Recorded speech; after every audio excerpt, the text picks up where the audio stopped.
Hello friends, welcome to my channel Dev cuisine. હું છું આશા અને આજે હું તમારી સાથે શેર કરવા જઈ રહી છું બિલકુલ સિઝનને અનુરૂપ એવા ભરેલા મરચાંના ભજીયાની રેસીપી. અને આ રેસીપી એકદમ યુનિક છે, એકદમ ટેસ્ટી, ચટાકેદાર અને તીખું ખાવાના શોખીન હોય તો ચોક્કસથી આ રેસીપી ફોલો કરજો.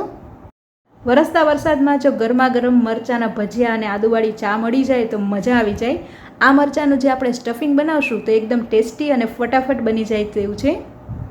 ભજીયા બનાવવાની શરૂઆત કરીએ તો તેના માટે અત્યારે મેં 10થી 12 જેટલા લીલા મરચાં લીધેલા છે, જેને સારી રીતે વોશ કરીને લઈશું. ભજીયા બનાવવા માટે અત્યારે આપણે મોટી સાઇઝના મરચાંની પસંદગી કરવાની છે, જે લીલા હોય અને સ્વાદમાં મોળા હોય. આમ પણ ચોમાસાની સિઝનમાં આ ટાઈપના મરચાં આપણને ઇઝીલી મળી જશે. તેને કટ આપી અને તેના બી અને જે નસ છે તે આપણે રિમૂવ કરી દઈએ, જેથી સ્ટફિંગ પણ સારી રીતે ભરી શકાય. અને જો બાળકોને પણ મરચાંના ભજીયા ખાવા હોય તો તેમને પણ વધારે તીખા ન લાગે. સ્ટફિંગ બનાવવા માટે સૌથી પહેલાં આપણે 2 ચમચી જેટલા સિંગદાણા શેકી લેવાના છે. ધીમા ગેસે આપણે સિંગદાણા શેકીશું અને વધારે પડતા નથી શેકવાના, ફક્ત તેની સ્કિન રિમૂવ થઈ શકે ઇઝીલી એવા જ શેકવાના છે. આ તમે જોઈ શકો છો, તેની સ્કિન ઇઝીલી રિમૂવ થઈ ગઈ છે.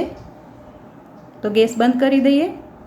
ત્યાર પછી 2 ચમચી જેટલું તેલ આપણે સહેજ ગરમ કરવાનું છે, વધારે ગરમ નથી કરવાનું. તેલ કાચું ન લાગે એટલું ગરમ કરીને ગેસની ફ્લેમ બંધ કરી દઈએ. આપણે ભજીયાનું બેટર બનાવી લઈએ અને તેના માટે આપણે ચાળીને 1.5 કપ જેટલો ચણાનો લોટ મિક્સિંગ બાઉલમાં લઈ લઈશું.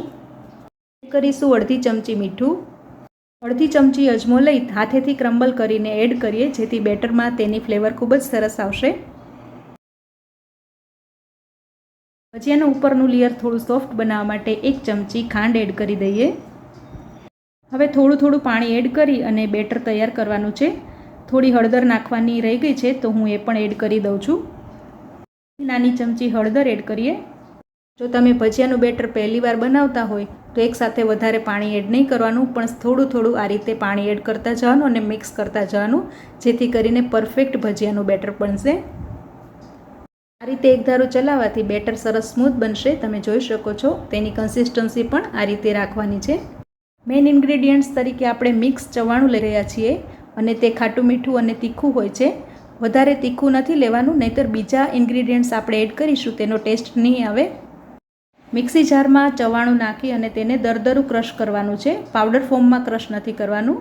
અને ક્રશ કર્યા પછી તેને એક પ્લેટમાં કાઢી લઈશું. આપણે જે સિંગદાણા શેકેલા હતા તેની સ્કિન રિમૂવ કરી અને તે પણ આપણે મિક્સી જારમાં લઈ 1 લીલું મરચું નાખી અને દરદરું ક્રશ કરી લઈએ. સિંગદાણાનો આ ભૂકો ચવાણા સાથે એડ કરી દઈએ. સાથે જ એડ કરીશું અડધી ચમચી ખમણેલું આદું, 1 ચમચી તલ, અડધી ચમચી વરિયાળી, 1 ચમચી ખાંડ. હવે મસાલાને ખટમીઠો ટેસ્ટ આપવા માટે 1 ચમચી લીંબુનો રસ એડ કરી દઈએ. 1 ચમચી ધાણા જીરું, 1 ચમચી લાલ મરચું. સ્વાદમાં વધારો કરવા માટે અડધી નાની ચમચી સંચર પાવડર એડ કરીએ. હવે આપણે જે તેલ ગરમ કરેલું હતું તેમાંથી 1 ચમચી જેટલું તેલ હું એડ કરી રહી છું. આ રીતે તેલ નાખવાથી બાઇન્ડિંગ પણ સરસ આવશે અને મસાલામાં કાચા તેલનો સ્વાદ પણ નહીં આવે. તો હવે બધું જ સારી રીતે મિક્સ કરી લઈએ. અત્યારે જો ફ્રેન્ડ્સ આપણે તીખું ચવાણું વાપર્યું હોત તો બીજા ઇન્ગ્રેડિયન્ટ્સનો બિલકુલ ટેસ્ટ ના આવત, અને એટલા માટે જ આપણે મીડિયમ તીખું હોય તેવું મિક્સ ચવાણું યુઝ કરવાનું. હવે એકદમ સરસ ટેસ્ટી અને ચટાકેદાર સ્ટફિંગ તૈયાર થઈ ગયું છે. તો તેને આપણે જે કટ આપીને મરચાં રાખેલા હતા તેમાં આ રીતે થોડું પ્રેસ કરીને ભરી દઈએ. મરચાં ભરી લીધા પછી આટલું સ્ટફિંગ મારે બચ્યું છે, જેને હું શાકમાં યુઝ કરી લઈશ. મરચાં ભરાઈ ગયા છે અને તેલ પણ મેં ગરમ કરવા મૂકી દીધું છે.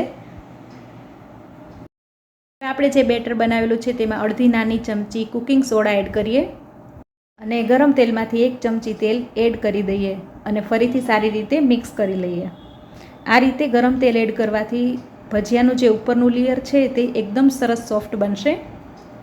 સરસ ગરમ થઈ ગયું છે તો બેટરમાં મરચું આ રીતે ડીપ કરી અને તેને ઉપરથી પકડી અને સારી રીતે તેનું ઉપરનું બેટરમાંથી જેટલું રિમૂવ થાય તેટલું બેટર રિમૂવ થવા દેવાનું અને ત્યાર પછી ગરમ તેલમાં એડ કરવાનું.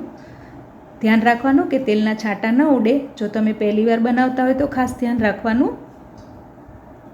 આ રીતે તમે જ્યારે પહેલીવાર મરચાંના ભજીયા બનાવતા હોય તો એકદમ સાવધાનીથી તેલમાં એડ કરવાના, જેથી છાંટા ન ઉડે.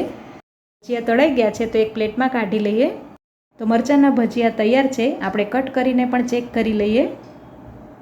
તેનું ઉપરનું લેયર એકદમ સોફ્ટ અને જાળીદાર બન્યું છે અને સ્ટફિંગ તો એકદમ ટેસ્ટી બન્યું છે. આ રીતે તમે જો ક્યારેય ન બનાવ્યું હોય તો ચોક્કસથી ટ્રાય કરજો અને વિડીયો પસંદ આવ્યો હોય તો લાઇક અને શેર કરજો. લગ્ન પ્રસંગમાં બનતા હોય તેવા મરચાંના ભજીયાની સાથે જ બટેટા વડાની રેસીપી પણ મેં ડિસ્ક્રિપ્શનમાં શેર કરી છે, તો ચોક્કસથી એકવાર ચેક કરી લેજો.